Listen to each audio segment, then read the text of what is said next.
সেটা আমি আগের দিন বলেছি, আমাদের মাননীয় শিক্ষামন্ত্রী ফোন করেছিলেন, সে কথা আমি বলেছি এবং উনি খুব কষ্ট পেয়েছেন বলেছেন।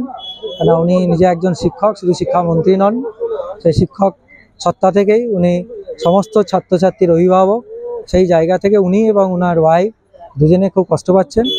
এটা খুব স্বাভাবিক। উনি সেই কথা আমার মিসেসকেও বলার জন্য বলেছেন, আমরা তাকে বলেছি। আমি ওনাকে একসঙ্গে এই কথাগুলো বলার জন্য, আমাদের ফোন করার জন্যে আমি যেমন তাকে ধন্যবাদ জানিয়েছি, একই সঙ্গে উনি যে কষ্ট পেয়েছেন এটা খুব স্বাভাবিক। আমরা তাকে বলেছি যে ইন্দ্রানুজ সহ যে সব ছাত্রছাত্রীর এগেনস্টে আবার একাধারে হচ্ছে গিয়ে মিথ্যা অভিযোগও হচ্ছে গিয়ে অনেকগুলো আছে। উনি বলেছেন এইগুলো আমরা ভেবে দেখব।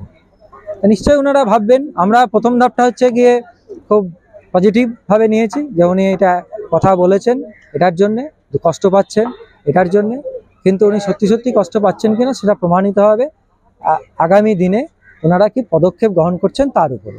ওনারা যদি মিথ্যা অভিযোগগুলো সবকে গুটিয়ে নিয়ে আলোপ আলোচনার পরিবেশ তৈরি করে বিষয়টাকে সুস্থ পরিবেশ ক্যাম্পাসের মধ্যে ফিরিয়ে আনেন, তাহলে বুঝবো যে সত্যি সত্যিই ওনারা ব্যথিত, ওনারা কষ্ট পেয়েছেন, এটা একটা দুর্ঘটনা ওনারা চাননি, হয়ে গেছে। আর যদি এইগুলো না হয় তাহলেও কিছু নেই, মিথ্যা কোনোদিন দীর্ঘস্থায়ী হবে না, মিথ্যা দিয়ে দীর্ঘদিন লড়াই করা যায় না। এগুলো আইনি পথে যেতে হবে, আন্দোলন যেভাবে করছে সেটা আন্দোলন হবে, এটা দীর্ঘসূত্রিতা, এটাতে ক্ষতি হবে।